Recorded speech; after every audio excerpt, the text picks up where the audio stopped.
Let's bring in Vanessa Frake now, a retired prison governor and author of The Governor, My Life Inside Britain's Most Notorious Prisons. Thank you so much for joining us.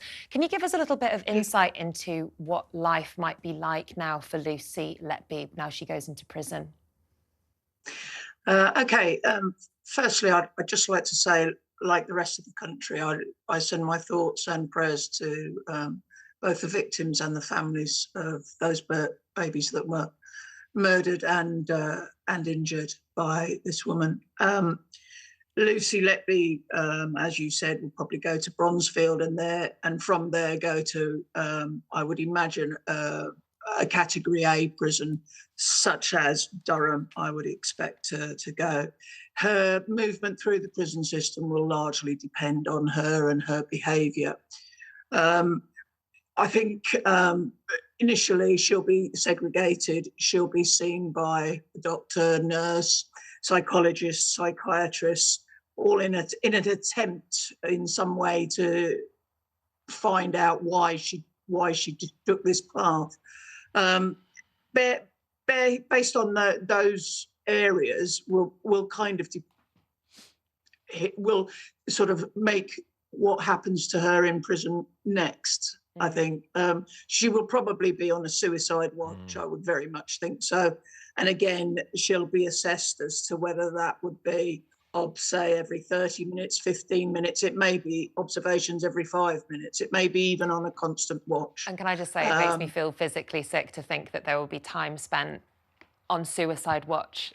It will be their job to look after her in the way that she was supposed to look after those vulnerable children. It upsets me so much that she's going to spend the rest of her life without wanting or needing for anything, obviously, other than her freedom, and ultimately the state will be essentially taking care of her. Sorry. Yes, absolutely. And I also feel for the prison staff who've got to do that job. It's not an easy job. And, you know, many of them have children of their own and grandchildren, etc., etc. So, you know, for them to do that job, it's not easy, but they are professional people, and, you know, that is what they are employed to do. Can you just paint a picture? Sorry, could you just paint a picture of what she will face in terms of isolation, the conditions she will face? Also, I'm just very mindful, based on Nicola's point there, about the cost to the public purse. It's going to cost something like £50,000 per year. She has a whole life sentence. She could stay there for, say, 50 years. That's £2.5 million of public money. And as Nicola says, we're watching her to make sure she doesn't commit suicide, having murdered innocent babies. Yes, absolutely. You know, you are right. An average prison place is around about £50,000 per prisoner per year. It isn't something that, you know, is easy to swallow for the public. But, you know, that is the cost of prison places in this country. And, you know, I can't or individuals can't do anything about that. As I said, you know, she'll be kept in isolation, in solitary confinement, I should think, for a good while, until managers have risk assessed her and assessed her ability to move within normal population. I mean, to be honest, she'll be looking over her shoulder for the entire time that she remains in prison. And on the suicide bit, I would say to you is that for how does that give families justice if she is allowed to take that way out? That's a very good point. They've already had no justice because the laws in this country prevented her being taken up to the dock to face, you know, face those families, face the judge and face the jury. And I will say on this point that when the prison service ran the courts, which we did up until about the early 1990s, I have taken many prisoner up to the dock to face his sentence, ordered so by a judge. It's since the private sector have taken over the running of prisons and the courts that this all seems to have stopped, and we seem to have gone very woke on this. You know, it's their right not to stand in the dock. Well, actually, they do have a right to be taken up and put in that doc in front of those people. Well, I think there's a bigger point here, which is you've lost your rights. You have taken the lives of innocent children. You've lost your rights. You should be there to see that sentence and to look the parents in the eye. I absolutely agree with you. I couldn't agree with you more. And I'm very disappointed that that decision was not made to make her attend court. Very disappointed. And Vanessa, am I right in saying that you have worked in your time in prison, you actually met with Myra Hindley and other female killers?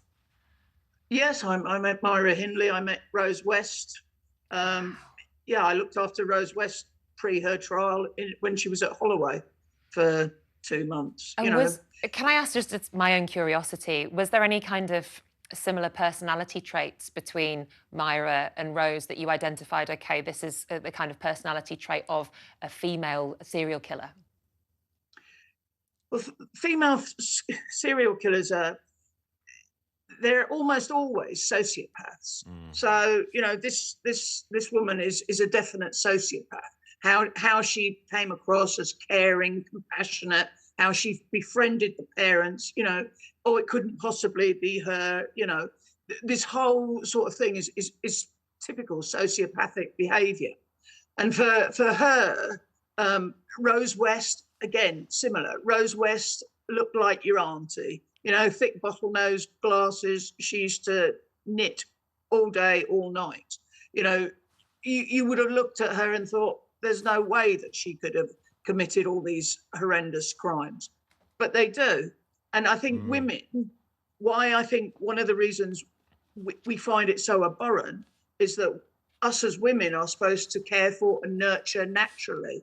And seeing somebody like, I don't even really want to say her name, but seeing somebody like that murder innocent children who are there, who are sick in their own right and trying to get better, I think, makes it all the more evil and all the more abhorrent to everybody. It does, and the parallels with Beverly Allitt, for example, and the exact techniques, the same things, injecting insulin, injecting air to cause emboli as well. I mean, they are striking to me.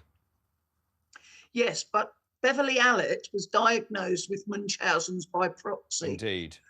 Which is a medical complaint. Now, as far as I'm aware, the latest one hasn't been as yet. I mean, that may well come down the line when I'm sure she'll be seen by several psychiatrists and psychologists. And what happens if she is declared mentally unwell, if she has, say, a personality trait, a personality defect, or if she's diagnosed with, say, schizophrenia? Does that change how she'll be treated in prison?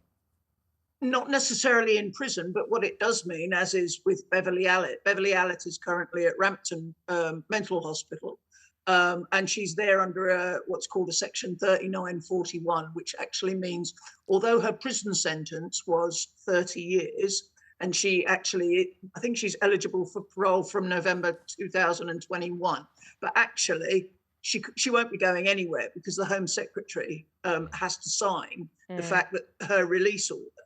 So, I mean, she may well stay in the prison system. It all depends. It depends how she reacts in prison, and it depends how she's assessed by those who are qualified to do so. Absolutely. Well, thank you so much for joining us, Vanessa. Absolutely fascinating.